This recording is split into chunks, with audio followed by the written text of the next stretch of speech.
When Jesus had again crossed over by boat to the other side of the lake, a large crowd gathered around him while he was by the lake. Then one of the synagogue leaders, named Jairus, came, and when he saw Jesus, he fell at his feet. He pleaded earnestly with him, "My little daughter is dying. Please come and put your hands on her so that she will be healed and live." So Jesus went with him. A large crowd followed and pressed around him. And a woman was there who had been subject to bleeding for 12 years. She had suffered a great deal under the care of many doctors and had spent all she had, yet instead of getting better, she grew worse. When she heard about Jesus, she came up behind him in the crowd and touched his cloak because she thought, "If I just touch his clothes, I will be healed." Immediately her bleeding stopped, and she felt in her body that she was freed from her suffering. At once Jesus realized that power had gone out from him. He turned around in the crowd and asked, "Who touched my clothes?" "You see the people crowding against you," his disciples answered, "and yet you ask, 'Who touched me?'" But Jesus kept looking around to see who had done it. Then the woman, knowing what had happened to her, came and fell at his feet and, trembling with fear, told him the whole truth. He said to her, "Daughter, your faith has healed you. Go in peace and be freed from your suffering." While Jesus was still speaking, some people came from the house of Jairus, the synagogue leader. "Your daughter is dead," they said. "Why bother the teacher anymore?" Overhearing what they said, Jesus told him, "Don't be afraid, just believe." And he did not let anyone follow him except Peter, James, and John, the brother of James. When they came to the house of the synagogue leader, Jesus saw a commotion with people crying and wailing loudly. He went in and said to them, "Why all this commotion and wailing? The child is not dead, but asleep." But they laughed at him. After he put them all out, he took the child's father and mother and the disciples who were with him and went in where the child was. He took her up by the hand and said to her, "Talitha koum," which means, "Little girl, I say to you, get up." And immediately the girl stood up and began to walk around. She was 12 years old. At this they were completely astonished. He gave strict orders not to let anyone know about this and told them to give her something to eat. This is the word of the Lord.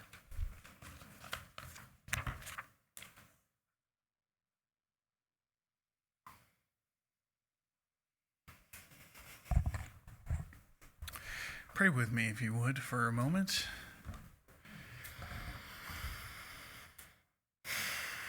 God, may the words of my mouth and the meditations of our hearts be acceptable in your sight, O Lord, our rock and our Redeemer. Amen. I want to start today with a pretty difficult question.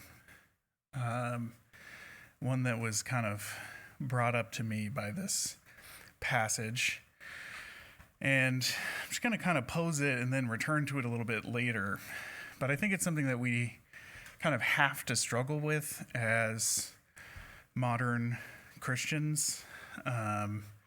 Who, are both separated by a horrendous span of time that's pretty difficult to even really conceptualize, 2,000 years from Jesus, and also have like radically different worldviews about, just overall, what does the world look like, right? I mean, Elizabeth was talking about the sunset and the feeling of that. But we have a completely different sort of cosmology than the people of this time, right? We view a sunset, and at least the rational part of it, the less spiritual part of us is I learned in school that this is not really the big ball moving above us, but us turning in space, right? And that's just radically different than the people of Jesus's time. And so the question to me that is really difficult, that I want to again pose and kind of leave with you and then hopefully come back to a little bit later, goes something like, if you were to somehow receive some kind of, and I don't even know what this would be. It's purely kind of just a thought experiment. But if you were to receive some kind of incontrovertible proof that the historical person of Jesus did not exist, or was somehow really different than the way that we sort of expect him to be, what would that do to your faith? Would you still believe in the resurrection of the dead? Would you still believe in an incarnate God? Right? If we were to somehow receive this, and again, it's not that I believe that this proof exists, but if we somehow, I don't know, whatever, scientific radiocarbon dating, we're X-raying some kind of tombs in the Near East or whatever, you know what I mean? Like something that felt scientific and real in the way that we're used to things feeling scientific and real, or to somehow really radically combat the idea of the Jesus that is explained to us in the Gospels that we know on a kind of personal level, what would that do to us? How would we believe? Because this is a little bit of a meandering path, but I think it's really important to how we might understand passages like this that involve miracles and miraculous healings. I find these types of passages really, really difficult for at least three reasons that I came up with previously. The first being kind of just what I was just talking to you about. How do we deal with the miraculous in a space of our world that feels highly rationalized, right? Like, how do we understand miraculous healings when we don't encounter them inside of the sort of worldview, very much at least, that we have been kind of raised to have about the world? Like, there are certain kinds of things that we treat as real and we treat as kind of the way things are. And at least for me, like miraculous healings don't fit into that very often. I don't see them happen a lot. And it feels hard for me to reckon with that, and with, being like a science teacher in a school and talking to kids about a cosmos that we know a lot about in a lot of scientific and important ways that I trust and find reliable. And, the model building that science does that allows us to sort of predict, and travel around the moon, right? Like, has just happened again for the first time in a long time. Like, you send scientists and astronauts to space to go travel around the moon. Weirdly, that sounds magical to a person in the first century, probably, right? And yet somehow, their miracles also sound kind of magical to us. We just don't live in the same type of world in the way that we interact with it, at least, right? I'm not saying the world itself is fundamentally different than it was in the past, but we interact with it differently. It feels different, I think, to us than it did to them. Another reason is the sort of general, why, even if we do kind of look at some miraculous events in our lives, right, and attribute them to God's intercession and interaction for us, right? There are stories from people within our congregation about things that have happened that are miraculous and incredible. And why would I not believe them? Right? It reminded me of the Lion, the Witch, and the Wardrobe, right? When Lucy, the youngest daughter, comes to the other children and she says, well, I traveled through a wardrobe into a mysterious world. And all of the rest of the kids are like, no, you didn't, stupid. What are you talking about? You must have been making up a fun game, right? That's a fun thing to think about. And she's like, no, I actually went through the wardrobe into another world. You guys are stupid, not me. And they go to C.S. Lewis's sort of self-insert in the book, I feel like, the master of their house that they're staying in. And they're like, hey, our little sister won't stop lying about going through this wardrobe into another world. And he's like, well, is she the kind of kid who lies a lot? And they're like, no. She's like, do you feel like there's some sort of incontrovertible proof that she's lying now? And they're like, no. And she's like, well, then she's probably just telling the truth, right? I feel like, having not maybe personally experienced the miraculous in terms of like physical manifestations of healing in my life, I have people who I trust and care about who report to me that they have, right? And so, like, why would I not believe them? But it's challenging in that same way that I feel like the other Pevensie children sort of have, because of the first point, right? When you don't have something of your own eyes to compare something to, then there's just like a doubting or skeptical part of me that is quite strong, that's sort of like, well, I'll believe it when I see it.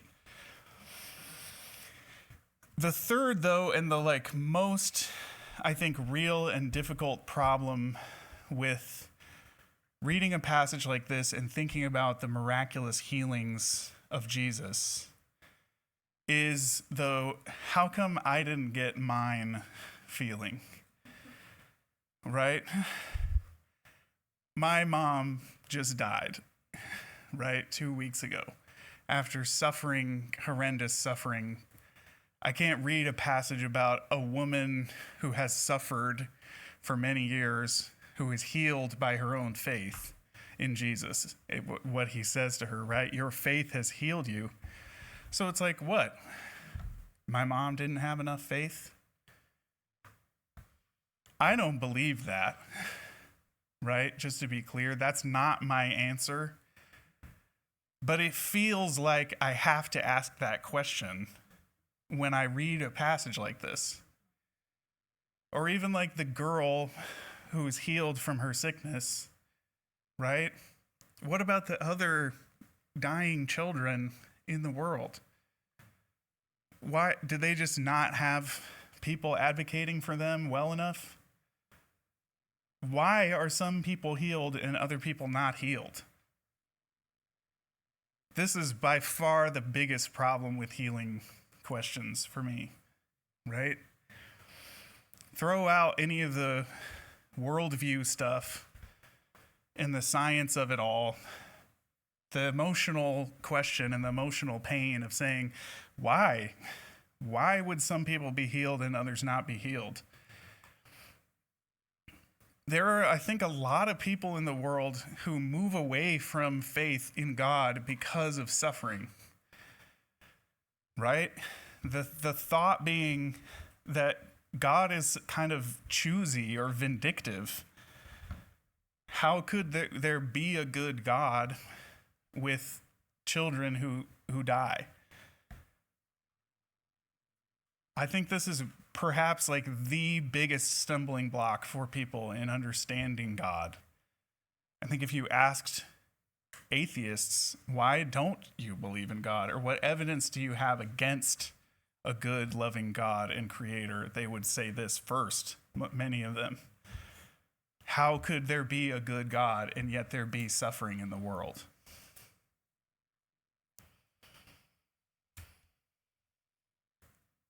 Which brings me to a different question that I think is going to lead us back to the first one, which is the other side of that question: why heal these people? And what is healing? What is healing actually? Why are these people healed in the Gospels? Or why do miracles happen to some? And what is healing actually? What does it mean to be healed? In the Gospels, it feels like there's a certain kind of answer that I think can be helpful, that's about like the witness to Jesus's power, the sort of subversion of the like standard way of thinking about the power of Jesus that exists in his time. Jesus almost exclusively heals, well, if you count the Roman centurion's slave as a sort of outsider to the culture. Jesus, I would say, exclusively heals those who are the outsider, the sick, indigent, right? Even in his own words, right? I come not for the healthy, the doctor doesn't come to the healthy, but those who are sick, right? He heals the paralyzed, the lepers, the people who have been outcast by society. I was thinking about his resurrections. He resurrects this young child. He resurrects Lazarus, a personal friend, who I guess maybe is the exception to that rule. But it seems to be about his own emotional connection to this person rather than any kind of status in society. He resurrects the widow's only son, right? The widowed woman's only son. He heals the blind. He heals the leper, the young child, right? So many people who are outcast by society, who are viewed as having no value. It feels like there's a strong and important message of Jesus' healings as contained in the gospel about those we should value and connect to and care about.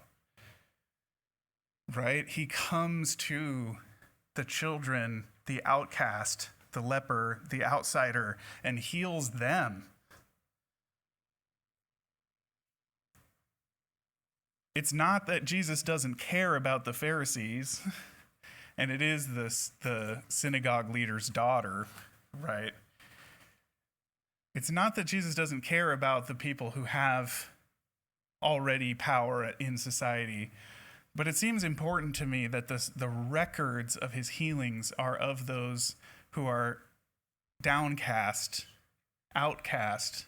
At the end of their rope, the woman who touches the garment has no other options. A commentary I was reading says her name is not even recorded, only her maladies. Right? Only the necessity of her need for Jesus. We as the church, I think, should cue from these stories Jesus' ultimate love and connection for those with the greatest need.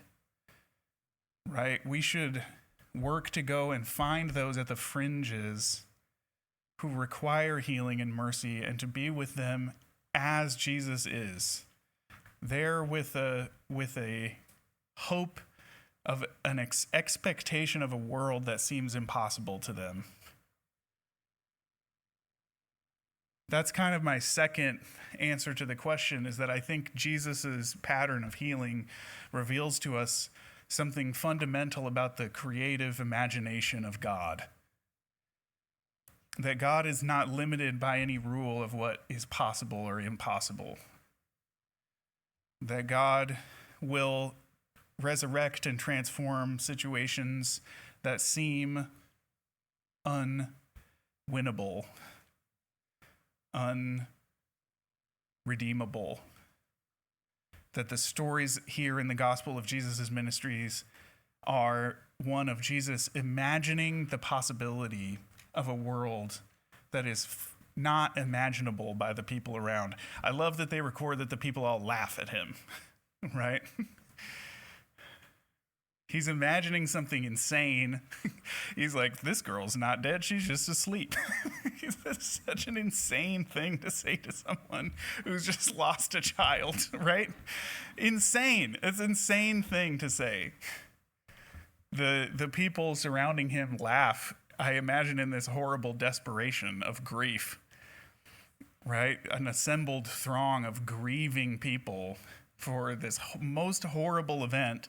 The death of a child, are assembled here to grieve together, and somebody just blows in here and says, oh, it's fine, she's not dead, she's asleep.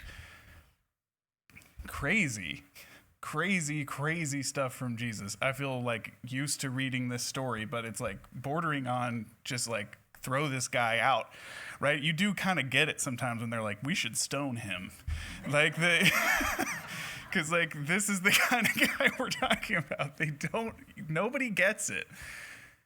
And how could you get it? How could you get it? Right? When we're close to death and suffering, the hardest, most difficult things, somebody comes in with something that seems just absolutely wrong. And then goes up and heals the girl, and everyone in their shock and dumbfoundedness, she just comes down and walking around. He's like, give her something to eat, and just leaves. You know, it's just such a wild, wild story. But I think God is free to and does look at and imagine and create a world that is different than what we expect. Fundamentally unimaginable, except by this gift of the Holy Spirit that we have. Right? Jesus later tells the disciples, you're supposed to do greater things than me. How could this be possible at all unless we can imagine a world that feels fundamentally better than the one that we experience?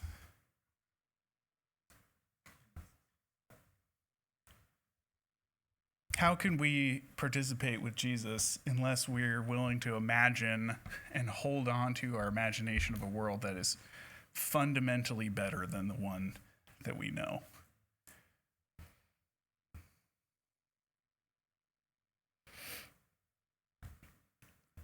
I wanted to highlight the art in the bulletin to you guys. I don't know if you noticed that this was in-house art. In fact, Dinika made this painting, incredibly beautiful painting. She texted to me earlier this week. Thank you so much for doing that, Dinika. It's such a beautiful image of this scene. I love the perspective, right? Like right at the ground, this hand reaching out and grabbing the garment. I think to return to my original question, how would we be affected if we were to be sort of hit with some kind of proof that Jesus wasn't what we expected? I feel like the woman who reaches for the garment is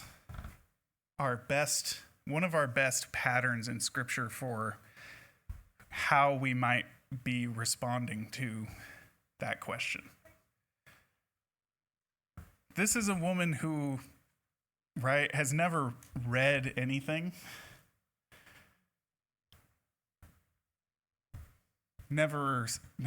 probably never handled printed text, would be my guess. Most, especially women in the first century, don't have access to like a Torah scroll or anything and that's maybe the only thing in a community that's actually even printed or recorded at this time.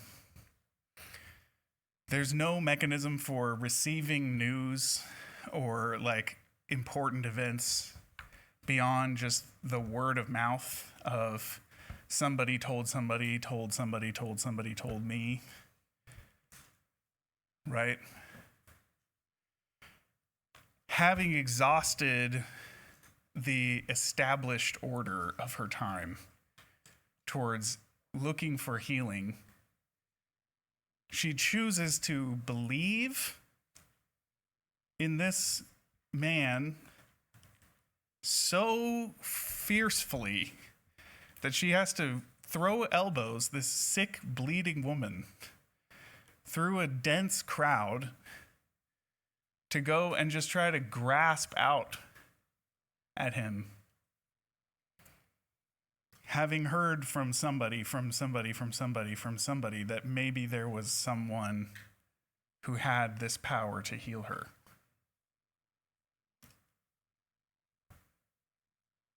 I think in the modern world where we do have access to everything in terms of information or knowledge,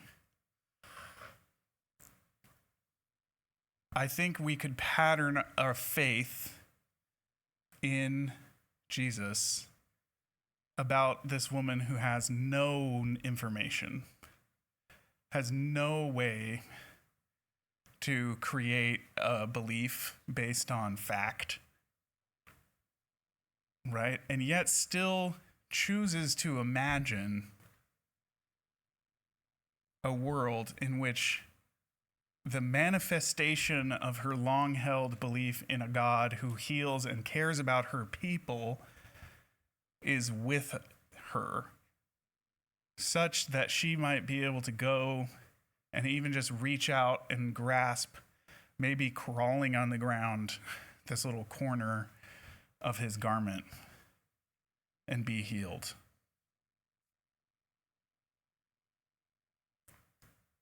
I think for me, this idea of what kind of knowledge or information would I need to have in order to have a certain kind of faith ends up just becoming the wrong question. And that instead, the faith in a God who heals, in a God who resurrects, in a God who has created a world with these true rules about it, that ultimately light and growth and healing do come towards the places of greatest despair, greatest darkness, is worth believing in, even if there is no proof of it other than our own imagination, again, in a world that might be fundamentally better and more beautiful than the one that we might sometimes look out our door and observe. And as to why that healing is sort of comes for some and not others, why we don't see it as much, it feels like, in the West as they do perhaps in the developing world, I don't really have any good answers for that. But I do know that regardless of what we see in terms of miraculous outward healing of the flesh or the transformation of the body, that the God who heals is with us here today just as much as he is with all other people on earth. And that we have availability to be healed, to be comforted, to be encouraged, to be given a bit of that power flowing out from the garment of Jesus, every bit as much as the woman or the child or the people who have or will receive miraculous physical healings in the world. God is with us. The God who heals is with us. And ultimately, Christ's sacrifice to us is not only one of power, or at least not in the power that we expect, right? His power comes through weakness, through death on a cross. Our ultimate symbol of that true power of his resurrection is that of the Eucharist, which I invite you to take with me this morning. There are 4 stations. I don't actually think we have any guests here, so I think we probably all know this. A group will meet in the back. I'll serve you here. Or if you'd like extra prayer, Elizabeth will pray with you in the back center. For on the night that he was betrayed, Jesus took the bread, and after giving thanks, he broke it, saying, "This is my body broken for you." In the same way, after dinner, he took the cup, and "This is my blood poured out for the remission of sins, the new covenant. Each time you take this bread and drink this cup, do so in memory of me." Come to the table. All has been made ready.